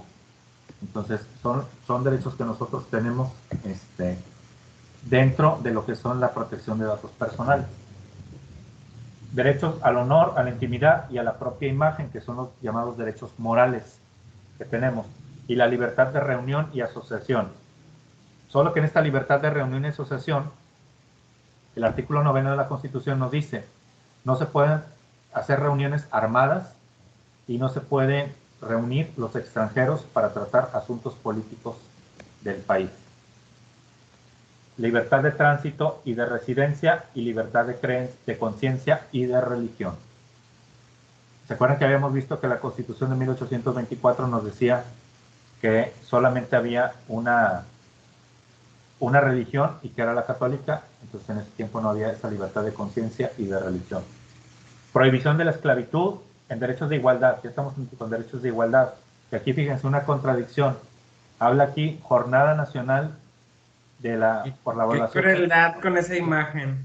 Ajá, la abolición de la esclavitud, y el niño de color y sosteniéndole un paraguas como si no lo pudiera sostener ella sola, o no se pudiera aguantar un ratito del sol. No creo que haya tenido que estar mucho tiempo ahí hablando, y no se ve que esté lloviendo, porque no se ve agua por ninguna parte. Entonces, pues, una contradicción ahí en esta fotografía. Entonces, prohibición de la esclavitud, servidumbre, trata o tráfico de personas y trabajos forzados, igualdad entre hombres y mujeres, protección de la familia y derechos de la niñez, prohibición de leyes privativas, tribunales especiales, emolumentos y fuero militar. Entonces, leyes privativas supuestamente ya no existen en México realmente, que pueden ser, de las últimas que existieron fue para el ejército, que el ejército, así saliera un soldado en su día de descanso, se fuera a tomar una cerveza, se tuviera una riña en el bar y matara a un civil, era juzgado por las leyes castrenses. Hoy en día ya fue eliminado el fuero militar en ese aspecto, y si un militar comete un delito fuera de sus funciones, se juzga por los tribunales comunes. Si lo comete en el servicio militar, por ejemplo, ya ven que andan soldados por toda la ciudad, llega a matar a alguien por equivocación o por agresión, y están en servicio, ahí va a ser juzgado por el fuero militar. Entonces, que normalmente son más duros para juzgar. Entonces, esos van con los derechos de igualdad. De seguridad jurídica, les recomiendo este libro, si les gusta leer o si quieren profundizar sobre algunos temas. El derecho como base del crecimiento económico. A mí me encantó ese libro. Yo lo compré tiempo después que había terminado de estudiar y habla entre muchos aspectos de hasta el por qué, si se fijan, por ejemplo, México, podemos decir de algunas ciudades del norte son más prósperas con menos recursos naturales y muchos estados del sur que tienen exceso de recursos naturales son menos prósperos que nosotros. Pero si hacemos una división de los 5 continentes, los países del norte son más prósperos que los del sur y todos los países del norte tienen escasez de recursos, tienen huracanes, tienen inviernos, tienen muchísimas cosas que no los dejan tener un ecosistema mucho más agradable. Y los países del sur, muchos de ellos nada más necesitan estirar la mano para bajar la fruta, tienen abundancia en fauna, en animales, en vegetación, muchísimas cosas, y son más pobres que los países del norte. Entonces, vienen estas explicaciones de este tipo. Habla, por ejemplo, de las dos Alemanias, cuando después de la Segunda Guerra Mundial se separan, Alemania del Este y Alemania del Oeste. La Alemania capitalista, en menos de 40 años, era una potencia mundial, y la Alemania socialista era un país tan pobre como en aquellos tiempos los de Latinoamérica. Entonces, cuando se unen, se derrumba el muro en el 91 y se unen las dos Alemanias, en pocos años la Alemania socialista llega a tener el mismo nivel que la capitalista, y junta llega a ser una potencia mundial que conocemos ahora. Pues habla de todos esos aspectos este libro, y es muy importante. Entonces, y viene muy digerible, no crean que es un tema muy muy así complicado de leer, viene con lenguaje sencillo. Entonces, se lo recomiendo ese libro, Editorial Diana. Entonces, aquí encontramos en los derechos de seguridad jurídica, derecho a la vida, integridad personal, derecho a la inviolabilidad del domicilio y a la protección de datos personales, que ya sabemos que no en todas las veces se aplica. El derecho de petición, que es el derecho que nosotros tenemos de pedirle algo a una autoridad. Derecho de posesión de armas, que bajo ciertos lineamientos podemos poseer armas, no somos tan abiertos como los Estados Unidos. El Bronco quería que se hiciera, bueno, el Bronco estaba buscando el apoyo para que a nivel federal se hiciera una reforma donde se permitieran expandir los centros de la Sedena que están autorizados para dar las licencias de armas y la venta de armas. Y el Bronco lo que quería era traerse aquí eso, y por eso estaba hablando mucho en Nuevo León de la ampliación de la legítima defensa, que no sé si llegaron a escuchar, que ya la legítima defensa se extendía también del carro, que te bajas de tu carro a donde entras a tu domicilio, en la banqueta, tú puedes matar a una persona y decir que fue en defensa propia, y se iba a aplicar la legítima defensa. Buscaban reformar la ley para que se pudiera hacer, porque el Bronco traía el negocio de que quería poner con gente llegada a él, que pusieran establecimientos de venta de armas aquí en Nuevo León y que aquí se autorizaran las licencias. Entonces iban a matar 2 pájaros de un tiro, porque si reformabas y ampliabas la legítima defensa, ibas a tener más ventas de armas. Entonces ellos iban a ser los beneficiados. Pero también el Bronco lo que quería hacer era reformar la ley de aquí en Nuevo León para poder hacer, implementar la cacería como una de las claves del turismo para Nuevo León. Entonces, ibas a vender armas y aparte iba a venir gente de otros estados a cazar aquí en Nuevo León. Entonces, los pocos osos que nos quedan y las pocas especies que nos quedan, sobre todo en el sur del estado, pues prácticamente iban a venir y acabar con ellos, o por lo menos en los tiempos que no está la veda, poder estar cazando nuestras especies. Pero era más una cuestión de negocio que una cuestión jurídica. Pues son desgraciadamente las veces que el derecho lo toman como una excusa para hacer dinero. Y hablando de eso, si les gustan las series, sobre todo las de Netflix, no sé si han visto la serie de Billones o la serie de House of Cards. Ahorita que comentaba este ejemplo, en esas dos series, Billones o Billions, como viene en Netflix, y en House of Cards, manejan este tipo de cosas, cómo reforman la ley a conveniencia para poder generar ganancias económicas, y cómo compran diputados, compran senadores y compran de todo para poder hacerlo. Y es lo mismo que pasa aquí en México, como pasó con lo de Lozoya, que ahorita ya ni se acuerda de Lozoya, porque ya nos entretuvieron con el juicio de los expresidentes, y nos entretuvieron con la rifa del avión presidencial, pero todo ese tipo de aspectos pues se da mucho. Entonces, derecho a la propiedad privada es otro de los elementos dentro de la seguridad jurídica. No retroactividad, que lo vemos en el 14, principio de no retroactividad de las leyes, que las leyes no pueden aplicarse en efecto retroactivo en perjuicio de una persona, nos marca el artículo 14 constitucional, pero entendido a contrario sensu, se entiende que una ley sí puede ser aplicada en favor de una persona en su favor. Entonces vamos a decir, una persona que fue juzgada, condenada a 10 años de prisión por delito de homicidio, y resulta que es ese delito que cometió, la forma en que lo cometió, se reforma la ley y cambia, y dicen, ¿saben qué? Ahora vamos a aumentar la pena, en vez de 10 años va a ser 15. La persona que ya está en la cárcel pagando 10 años por este homicidio, no le van a aumentar la pena 15, porque no le pueden aplicar una ley con efecto retroactivo en su contra. Entonces, si ya lleva 8 años, él va a llegar a sus 10 años y ahí sale en libertad. Pero los que cometan delitos después de que se apruebe la ley, después de que se publique, esos sí van a pasar 15 años en la cárcel. A contrario sensu sería, en sentido contrario, en beneficio, donde sí se puede aplicar la ley con efectos retroactivos en beneficio de la persona. Por ejemplo, esa misma persona que iba a pasar 10 años en la cárcel, resulta que la pena la bajan a 5 años y él ya llevaba 7, en el momento que entre en vigor la ley, sale en libertad porque se puede aplicar a su favor.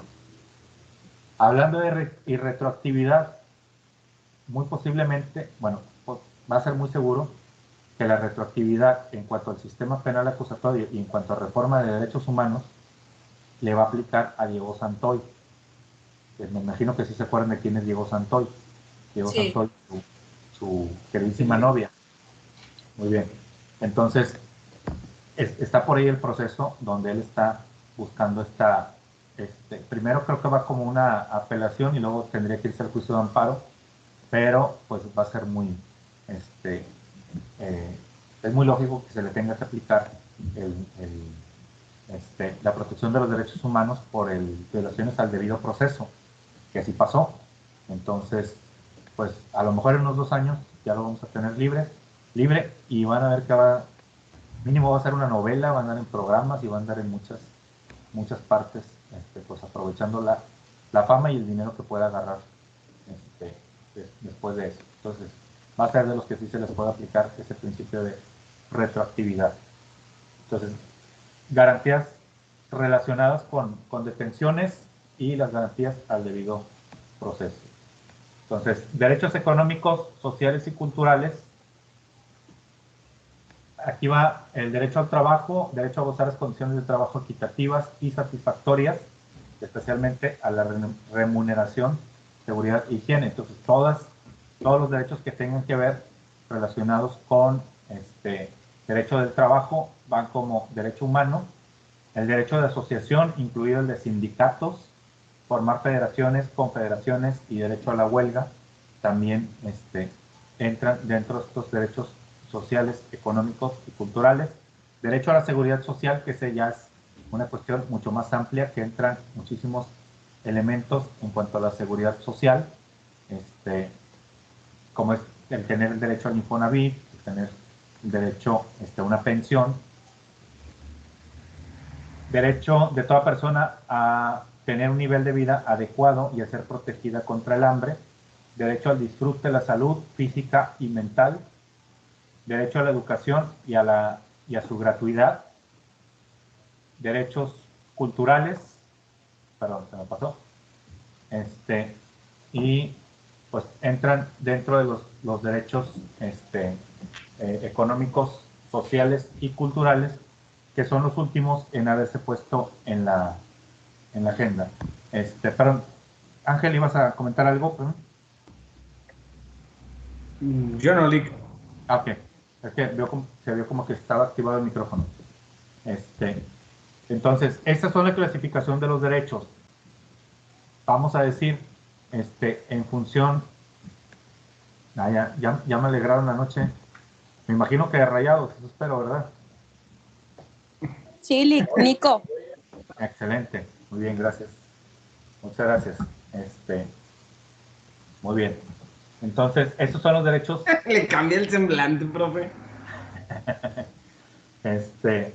Son los derechos económicos, sociales y culturales, y esa es pues una clasificación en sí de los derechos humanos. Entonces, recapitulando, ¿cuáles son los principios que rigen los derechos humanos?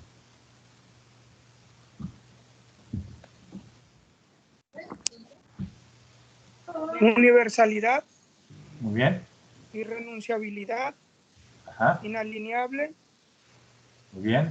Interdependencia, indivisibilidad y progresividad. Excelente, muchísimas gracias.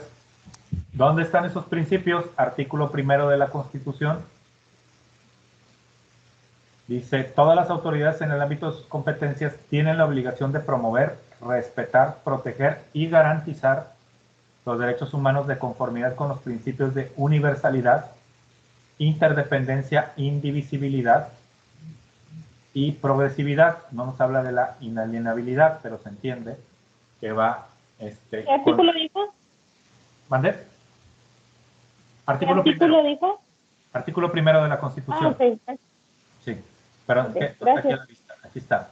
Artículo 1 constitucional, y aquí viene en el tercer párrafo, donde vienen estos principios de los derechos humanos. Entonces, pues una parte fundamental, es una parte esencial. Los derechos humanos son todavía muchísimo más amplios. De hecho, este lunes se me pasó abrirles el foro, pero mañana voy a abrir el foro para que esté de aquí hasta la otra semana y tengan oportunidad de hacerlo, pero vamos a seguir interpretando cuestiones de derecho constitucional y de derechos humanos. Hace unos días me preguntaba un compañero que si van ustedes a llevar alguna materia de interpretación o de argumentación.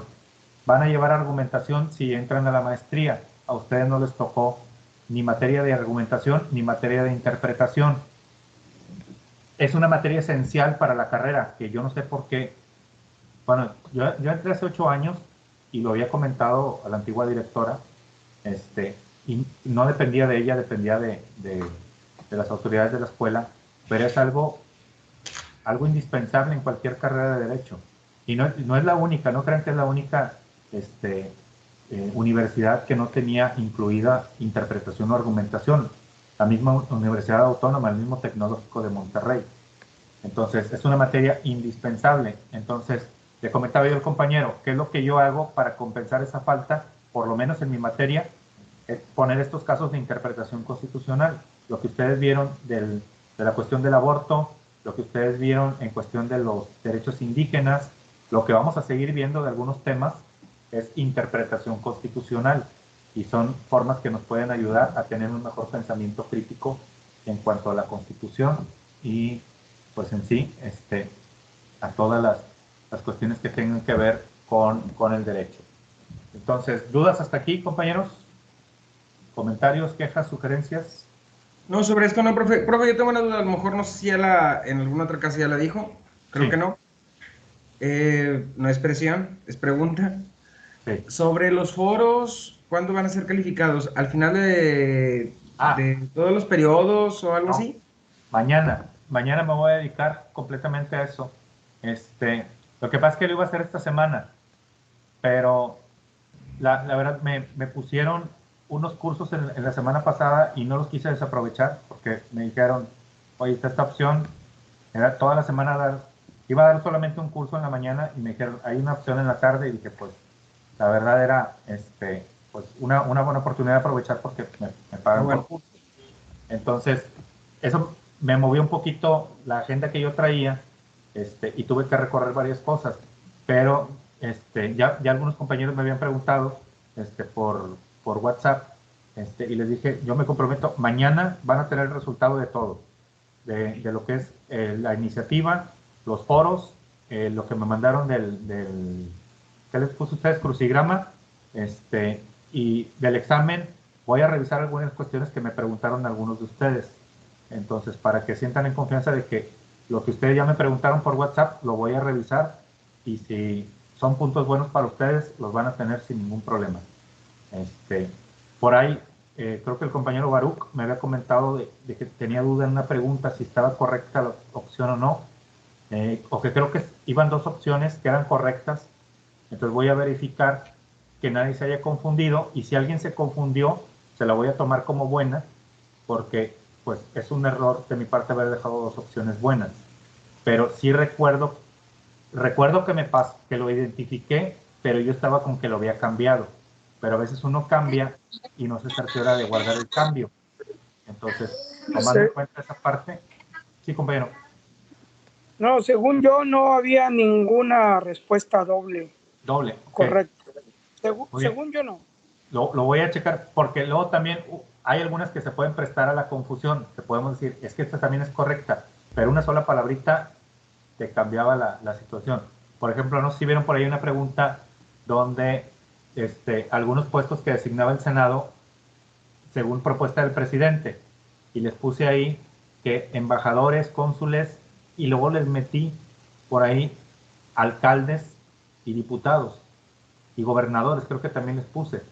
Entonces muchos se van nada más por la primera parte y no detectan que dice ahí gobernadores y diputados y esos no los elige el presidente ni los elige el Senado, son por votación popular. Entonces es donde podía haber algún detalle. Pero ahorita que lo comentas, cuestión de actividades, todo va a estar calificado mañana, más tardar en la noche. Pero no es presión, profe, nada más fue... No, claro, de hecho, es una obligación mía tener ya listo todo el resultado desde lunes. Pero sí se me había pasado. Pero sí, mañana lo van a tener.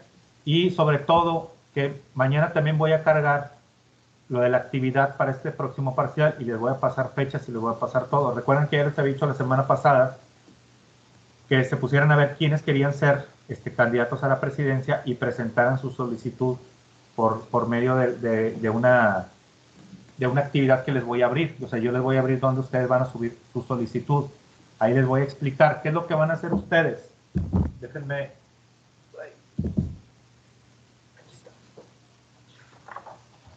Ustedes lo que van a hacer es generar un documento, el que ustedes, un documento tamaño carta, los que quieran ser candidatos, y van a poner aquí con fundamento en la Constitución, van a poner fundamento constitucional, van a poner que solicitan su registro como candidatos, lo van a dirigir al presidente del INE, y tienen que hacer así en una hoja de máquina, en una hoja de Word, perdónenme la edad, pero en mis tiempos era hojas, les decíamos hojas de máquina, porque estábamos en las máquinas de escribir. Entonces, lo que van a hacer los que quieran ser candidatos es que van a subir su registro ahí. Van a tener el documento donde explica todo, y ya también se los voy a explicar yo, y sobre todo a los que tengan dudas. Pero ya van a tener para registrarse como candidatos y les voy a decir cómo vamos a llevar la campaña electoral. Solo que hago un comentario aquí. Recuerden que en las primeras clases les dije que íbamos a hacer una actividad final donde 6 de ustedes, iban a fungir 5 como ministros y 1 como secretario de Estudio y Cuenta de la Suprema Corte. Es una representación de una sesión de los ministros. Por ahí les puse un video hace tiempo cuando fue lo de la consulta para el juicio de los expresidentes. Les dije, vean este video porque esto es lo que van a hacer ustedes en el último periodo. Entonces, ¿qué es lo que van a hacer? Así como hicieron los ministros esa vez, que estuvieron hablando y dando sus argumentos de un caso en específico, ustedes van a hacer lo mismo aquí. ¿Y para ese registro cómo es? Ese va a ser otro registro que va a ser más adelante. Por lo que se los comento ahorita, es porque los que decidan participar como candidatos a la presidencia no van a poder participar para representar a los ministros. Entonces, para que sepan constitucional. No tanto eso, sino para dar oportunidad que otros también participen activamente. Entonces, los que vayan a participar como candidatos van a tener que hacer una campaña, van a tener que publicar imágenes o publicar algún video así cortito con el celular, donde ustedes van a hacer su campaña, su difusión para ganar la presidencia, porque van a ganar 15 puntos. Son 12 puntos. Son 8 que vale la actividad, pero el que gane va a ganar 4 más, o sea, 4 puntos extra. Igual los otros candidatos. O es más, hasta puedo dejar 5 puntos extra al que gane. Y en los demás candidatos que hagan el trabajo, aunque no ganen, les podemos dar 4 puntos de más o 3 puntos de más. ¿Y cuántos candidatos van a ser para la presidencia? Les había dicho que máximo 5 para poder tener tiempo, porque vamos a hacer un debate aquí. Entonces, si metemos... ¿Es presidente? ¿Es asesor? Es presidente, asesor, presidente del INE, presidente de Cámara de Diputados, presidente del Tribunal Electoral, funcionario de casilla, que tiene que hacer la lista nominal y tiene que llevar la votación. Ya le voy a explicar cómo. O sea, son todas las instituciones que participan en el proceso electoral, las vamos a hacer aquí. Entonces, ¿y todos tienen puntos? Todos los que trabajan tienen puntos. De hecho, es que son puntos para todos, porque lo que van a hacer los que no participen activamente tienen que responder un foro donde van a ir preguntas específicas sobre la campaña que van a hacer los candidatos, donde van a tener que demostrar, porque es una obligación de los ciudadanos votar y ser votado y participar activamente. Y participar activamente se refiere a estar informados, a estar capacitados en cuestiones electorales. Entonces, los que no vayan a ser candidatos, no vayan a ser funcionarios de casilla, los que no vayan a ser moderador de debate, van a tener que participar en este foro, donde van a poner ahí algunos detalles específicos de lo que hicieron los candidatos, para que demuestren que estuvieron al tanto de la campaña electoral. Pues todos van a tener puntos, pero los candidatos van a tener puntos extra. Y al siguiente periodo van a participar, los que no participaron activamente en esta, van a participar activamente en el siguiente, para que todos puedan tener el mismo grado de participación en todo el tetra. Entonces, para que se decidan qué prefieren participar, proceso electoral o en el de selección de ministros y de resolver el caso que les voy a plantear. El caso que les voy a plantear, es que no les quiero spoilear, pero mañana les voy a dar una liga de una película que se llama Mi Madre es Culpable. Ustedes van a tener que ver esa película y sobre esa va a ser un trabajo final. Se llama Mi Madre es Culpable. Véanla, no se las quiero spoilear, pero tiene que ver con temas que vimos el día de hoy, de vida digna, muerte digna, y es sobre el tema que vamos a hablar al final. Mi Madre es Culpable. La encuentran en internet, pero yo la que les voy a pasar está editada. Está editada únicamente a las cuestiones específicas que nos interesa para la actividad. Entonces, y va a tener que ver con la interpretación jurídica. Entonces, eso es para las actividades que vienen. Digo, ya me alargué ahorita que tocaste el tema para de una vez aprovecharlo y dejarlo bien aterrizado. Y ya si lo digo ya me comprometo. Voy a enviar un video donde voy a hacer la explicación un poquito más detallada sobre esta situación. Se lo voy a compartir en el WhatsApp y ya les digo cómo vamos a desarrollar esta actividad. Entonces, para que sepan lo que vamos a hacer. Entonces, ustedes ya váyanle pensando dónde van a querer participar y ya ustedes lo deciden y aquí lo vamos trabajando. Entonces, Maestro, perdóneme, pero los que vamos a suponer que yo no participara en esas actividades, que voy a contestar los foros. ¿De cuánto estamos hablando que se va a calificar el foro? 8 puntos. Ah, ok. Tenemos los foros normales de 6 puntos, ese foro de 8 puntos y la evaluación de 13. Ah, ok. Y esos foros de 8 puntos sería exponer de forma crítica todos los candidatos, o sea, las propuestas que hacen, quién es el mejor, digo, sí, según el criterio de cada uno. Exacto, hacer una reseña crítica de por lo menos una de las propuestas que generó alguno de los compañeros, decir, en esta propuesta me uno por esto y esto y esto, o en esta propuesta creo que no es viable por esta razón y por esta razón. Entonces, fíjense, aquí va un ejemplo que también aterrizaría con la pregunta de la compañera Anabel. Ustedes van a ser libres en exponer lo que quieran. Yo en el proceso electoral no me meto. Ustedes hacen lo que quieran, porque si me meto, puedo generar que les afecte a unos y les beneficie a otros.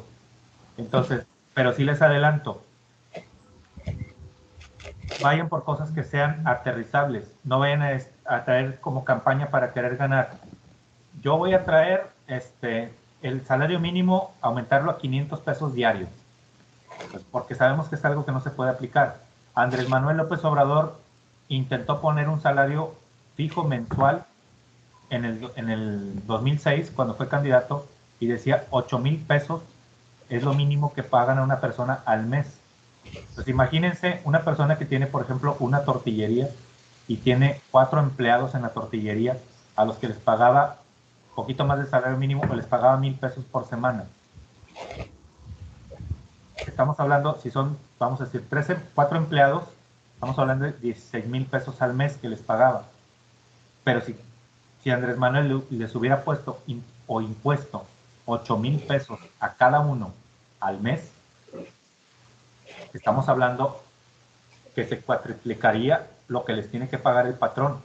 ¿Qué es lo que va a terminar haciendo? La tortillería no le va a dar para pagar esos sueldos. Entonces va a terminar despidiendo gente. Entonces, es una medida realmente ilógica que no se podría aplicar. Que si la tendencia es ir hacia allá, ok, adelante, pero de golpe no puedes aplicarlo, porque afectas a las personas, afectas a los ciudadanos. Entonces, medidas que sean reales. O decir, vamos a ser un país de primer mundo en mis 6 años de gobierno. Pues tampoco, somos un país tercermundista, aunque no nos guste. Entonces, respondiendo a la pregunta de la compañera Anabel, ese tipo de crítica se puede hacer, de decir, oye, el candidato, vamos a decir, César Adrián está como candidato, que está proponiendo poner 3 refinerías más. Pero oye, estamos viendo que Israel, que es un país que tiene más petróleo que nosotros, está quitando sus refinerías y se está yendo por energías alternas. Pues ¿cómo quieres progreso si te vas a enfocar en el petróleo cuando puedes tener otro tipo de energías que las están utilizando los países de primer mundo? Y que nosotros no tardamos en acabar con nuestro petróleo. Entonces, ese tipo de cuestiones son las que se pueden hacer una cuestión crítica en el sentido de las propuestas de los compañeros. Compañera Devani, perdón, no había visto que habías preguntado por ahí. Hola, Lick, buenas noches. Hola. Yo tengo dudas sobre los otros funcionarios, el funcionario del INE y el de la Cámara de Diputados, el presidente, ¿cómo se van a escoger? ¿También igual? ¿Como el presidente o como? Mire, lo que podemos hacer es que nunca me había tocado un grupo tan grande, la verdad, son demasiados, y quiero dar la oportunidad a todos. Lo que pudiéramos hacer es que se postularan, o sea, decir, yo quiero ser presidente de la Cámara de Diputados, o yo quiero ser, igual, se me hace que voy a terminar a todos dándole algunos puntos de más. O sea, por ejemplo, si tú quieres ser presidente de la Cámara de Diputados, en vez de que valga 8, vale 10 si haces tu trabajo. Para incentivar un poquito y ser más justo en el sentido de los que van a participar activamente. Lo que podemos hacer es que yo les genere un formulario donde ustedes se propongan y si hay más de uno, se sortee. Podemos hacerlo así. Okay. ¿Cómo ven? Sí. Sí, Lick, está bien. Muy bien. Y tengo otra pregunta. ¿Se va a hacer como si fueran votaciones con RG, RC, representantes de casilla, representantes? Desgraciadamente no se puede. Lo que vamos a tener que hacer es una votación virtual. Entonces, al funcionario de casilla, que creo que nada más vamos a elegir uno, normalmente elijo dos porque cuando lo hacemos en el salón se hace con urnas, se hace con todo, pero pues aquí no podemos. Entonces voy a elegir uno y hay aplicaciones donde se puede hacer la votación o podemos utilizar un formulario de Google que va a ser en vivo. Van ustedes a poner su voto y en ese momento nos va a dar el resultado de la elección. Ok. Entonces, es la forma en que lo vamos a hacer. Ok, gracias. Perdón. Una pregunta. Los que comentarían en el foro, ¿tendrían que hacer una crítica de todos o de uno nada más? Miren, yo diría que con una de cada uno y nada más detallar aspectos que ustedes puedan ir teniendo. Lo que podemos hacer para que no se les junte el trabajo es que yo puedo dejar el foro abierto y ustedes pueden poner las cadenas que quieran. Más bien, hacer una sola cadena. Por ejemplo, tú haces tu cadena y luego hablas solamente de un candidato. Y si quieres otro día, hablas de otro candidato y así te vas poniendo cada uno de ellos. O si quieres al final, haces tu reseña de cada candidato, pero no es algo tan amplio, sino es algo nada más que haga ver que sí le dieron seguimiento a la campaña de los compañeros. Entonces, es nada más eso. O sea, sí. Sí. ¿Y esa campaña ellos la van a hacer en donde? ¿En el WhatsApp o en la plataforma? ¿Dónde van a estar ellos? Sí. En la plataforma la intenté una vez y no funcionó porque no se meten, bueno, en aquel tiempo era Canvas, no era Brightspace. No se meten a Canvas ni se meten a Brightspace para ver las propuestas de los candidatos. Había pensado en un grupo de WhatsApp que pudiera ser, o había pensado en abrir un grupo de Facebook donde también lo pudiéramos hacer. Un grupo de Facebook privado, nada más para la clase. Entonces, no sé. Estaría bien en de Facebook. Ajá, entonces ahí pudieran ustedes poner y dar la oportunidad de dar like y de dar comentarios y así los candidatos van viendo cómo, si van teniendo likes de los demás o comentarios o algo, pues ya van viendo cómo pueden hacer su campaña. De hecho, les voy a mostrar algunas cosas que hicieron en los candidatos anteriores que han hecho a lo largo de que yo tengo aplicando la actividad. Yo tengo aplicando la actividad desde 2014. La empecé a hacer, finales de 2013 y de hecho con esa actividad gané el primer concurso de innovación educativa de la universidad. Hicieron un concurso por ahí y lo gané, me gané la laptop, me gané el reconocimiento y por ahí creo que todavía está, pero duramos, yo fui el primer lugar y de los 3 lugares de 2014 para acá tenemos en un muro de rectoría están nuestros nombres enmarcados, y la verdad es una actividad que no me gusta dejar pasar porque creo que se puede aprender mucho y ustedes van a ver, porque los pone a estudiar ustedes sobre los requisitos para ser presidente, los pone a estudiar sobre las propuestas, los pone a estudiar sobre lo que hace el INE, sobre lo que hace el Tribunal Electoral, sobre la función del presidente de la Cámara de Diputados en el proceso electoral. Los pone a ver de todo, el prepararse para un debate, porque van a hacer aquí un debate y va a haber un moderador de debate que les va a estar haciendo las preguntas. Entonces, todas esas circunstancias pues les ayudan a ustedes a aprender bastante. Entonces, yo creo que sí, hago el grupo en Facebook, si ustedes están de acuerdo, que sea privado, para que no sientan pena por ahí que los vayan a estar viendo de ahí todos sus fans, pero por lo menos que del salón pues puedan aprovechar esa herramienta y hacerlo pues de una manera mucho más creativa. Lick, sí. Yo tengo una duda. El debate se hace para candidatos a presidente, pero también hacen debates para diputados y senadores? No, hasta ahorita no me ha tocado. A veces los invitan a mesas de diálogos y mesas de análisis, pero no es muy raro que se dé. Porque para candidatos a alcaldías sí, ¿no? También Sí. son debates, pero diputados y senadores alcaldías sí. Okay. Gobernadores y alcaldes sí, pero para lo que son diputados no, porque pues su competencia es muchísimo más amplia. A los diputados locales se les invita a muchos programas juntos, aunque sean de diferentes partidos. No es en sí un debate, no es oficialmente un debate, pero pues es una mesa donde pueden debatir ideas. Y es decisión de cada candidato si va o no va. Sí, por ejemplo, Andrés Manuel en la elección del 2006 no fue uno de los debates, no se presentó. Sí. Entonces ya es potestad de cada quien. Ok, gracias. Por nada. Maestro, pero nos mandaría los lineamientos, ¿verdad? A seguir. Sí. Para poder que nos quede claro, porque no me queda muy claro todavía la inscripción. Sí, miren, lo que voy a hacer es esto. Yo los lineamientos ya los tengo, nada más que como tengo que irlos dando de alta en la plataforma, es que honestamente hemos tenido varios problemas con la plataforma.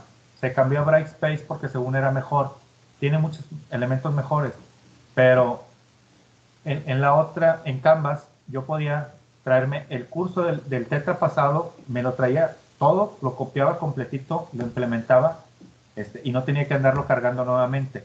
Brightspace sí tiene algunas limitaciones en eso. No ajusta todo como debe de ser. Entonces tengo que andarlo haciendo manualmente cada uno. Por eso me he tardado con muchas cosas. Pero miren, para que quede así claro, lo que voy a hacer es un pequeño video, lo más sencillo, como lo que estamos haciendo aquí, que por un lado me están viendo en pantalla a mí y por otro lado están viendo aquí la Constitución. Voy a poner aquí los lineamientos y los voy a ir explicando detalle por detalle para que sepan lo que se va a hacer. Entonces creo que es la mejor forma en que podríamos explicarlo para no meterle todo el tiempo en la clase. Y ya las dudas que tengan específicas sobre lo que yo grabe, ustedes ya me las preguntan a mí, ya sea en clase o ya sea por WhatsApp. Pero es sencillo el trabajo, no crean que va a ser nada complicado. No sé si quedó, ¿estamos bien con esa situación? Sí. Perfecto, entonces para que sepan, maestro. Voy a subir formularios, voy a subir todo entre mañana y el viernes. O sea, mañana me comprometo con las calificaciones. A más tarde el viernes me comprometo con video y con todo, para que tengan todo bien entendido, que se pueda realizar. Y les digo también lo de la otra actividad, cómo se va a realizar, para que sepan a cuál entran, si a esta o a la otra. Entonces, para que todos puedan participar de manera activa, puedan tener puntos extra, y además puedan pues aprender, y es más entretenida la clase en este sentido. Y así, por un grupo de Facebook, nos llevamos la campaña allá en el Facebook y el tiempo de las clases lo ocupamos para las clases. Entonces, porque yo normalmente les daba en el salón la oportunidad de hacer las propuestas y de hacer todo, pero pues aquí tenemos el tiempo más limitado por los días en que nos vemos. Entonces, creo que va a ser un buen ejercicio hacerlo en redes sociales. Pues no sé si hay alguna otra duda, comentario. De ese video, maestro, de los magistrados, desconozco. No. Sí, en el grupo de WhatsApp, cuando les compartí lo de que la Corte decidió que era constitucional la consulta a juzgar a los expresidentes, les puse por ahí un video, les dije, miren, este es el video completo de una sesión del Pleno de la Suprema Corte de Justicia de la Nación. Les dije, véanlo porque vamos a hacer lo mismo aquí, pero nosotros lo vamos a hacer como si fuéramos la primera sala. El video que les puse era del Pleno de la Suprema Corte. El Pleno son los 11 ministros sesionando. Sí. La sala son 5 ministros en una sesión y es lo que van a hacer ustedes, porque no nos daría el tiempo para hacer una sesión del Pleno, porque que 11 presenten argumentos, pues sí es complicado. Sí. Pero sí, por ahí se los compartí. Igual les vuelvo a compartir la liga. Sí, maestro, abusando Sí. Precisamente de eso, podría subirlo ahí donde publica sus videos en la plataforma o ahí en el mismo WhatsApp, no sé. Sí, claro. Reciente. Las dos cosas voy a hacer. Voy a hacer un video explicando las dos actividades y lo voy a subir tanto en la plataforma como en el WhatsApp, para que lo tengan todos a la mano.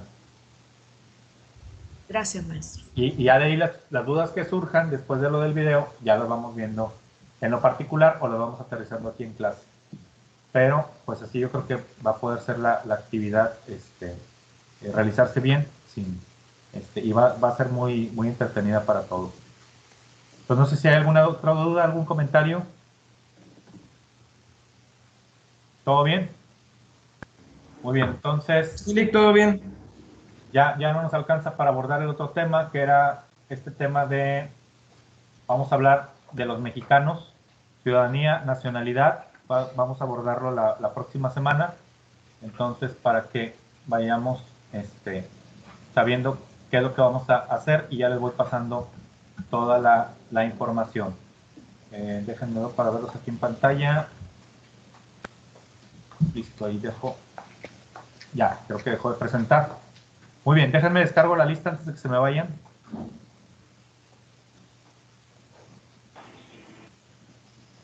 Ya los veo algunos queriendo apoyar a los cholos. Sí. Muy bien, ya descargué la lista de asistencia. Entonces, nos vemos la próxima semana y entre jueves y viernes tienen los videos, tienen la explicación y tienen todo para que tomen su decisión en qué van a querer participar. También mañana les comparto la liga de la película para que la puedan ir viendo de una vez. Pueden ver la película completa o pueden ver la que yo tengo editada para que la vean, pero va a ser parte de su trabajo final para todos. Okay. Maestro, ya ha tomado una vez la decisión, ¿cómo se la vamos a hacer Gracias, saber? Lick. ¿La qué, perdón? Ya una vez tomada la decisión, ¿cómo se la vamos a hacer saber a usted? Les voy a poner un formulario, un link para que ustedes se registren. Si quieren ser candidatos, si quieren ser asesores o lo que quieran ser, lo van a tener ahí. Ok, gracias. Maestro, sobre la película, ¿es la que publicó hoy? No, esa es otra. Esa es una recomendación nada más que les di. La otra película se llama Mi madre es culpable. Es una película mexicana. Ajá. Creo que miren, está completa en YouTube. Yo la tengo en mi canal. Bueno, perdón, la que tengo en mi canal la tengo editada. Nada más para lo que es para efectos de la clase. Pero creo que en YouTube está completa, y si no, hay un canal que se llama, no recuerdo si es María Visión, o tiene que ver algo con la religión católica, donde está la película completa. Es una película de 1959 de Marga López. Es una película blanco y negro, pero habla de un tema que a la fecha en México no ha sido resuelto. Y una parte muy importante donde hacen un debate entre un rabino, un sacerdote, un doctor en derecho, un médico, periodista, una maestra. Se hace un debate sobre la situación de que tiene que ver con la película. Les digo, no se las quiero decir porque sería spoilearles la película quien no la ha visto. ¿Es donde pudo haber sido la muerte de asistida Stelly, ¿es esa? Sí. Entonces es donde van a ver ese tema. Y ya lo iremos platicando aquí cómo lo vamos a desarrollar para el caso que vamos a tener al final del TETRA. Va a ser la última actividad que vamos a hacer en el TETRA. O sea, es indispensable verla para el desarrollo de un trabajo. Exacto, así es. Pues para que vayan tomando el tiempo para verla. Pues yo mañana les comparto la liga y ya ustedes la van viendo cuando puedan. Ah, perfecto, maestro. Es más fácil, ¿no? Por medio de su liga. Sí, así es. De hecho, creo que la acaban de compartir alguien aquí. Lick, y esta película es para me imagino, el tercer parcial. Así es. Ok. Sí, pero eso también les puede ayudar a decidir ahorita si quieren entrarle a la actividad del segundo parcial o la del tercer parcial. Pues ya ustedes deciden. Muy bien, ¿alguna otra duda, compañeros? ¿No? Muy bien, entonces terminamos la clase de hoy. Nos vemos la próxima semana y estamos platicando en estos días sobre las actividades. Gracias. Muchas gracias, licenciado. Sí, buenas noches. Gracias, Lick. Descansen. Nos vemos.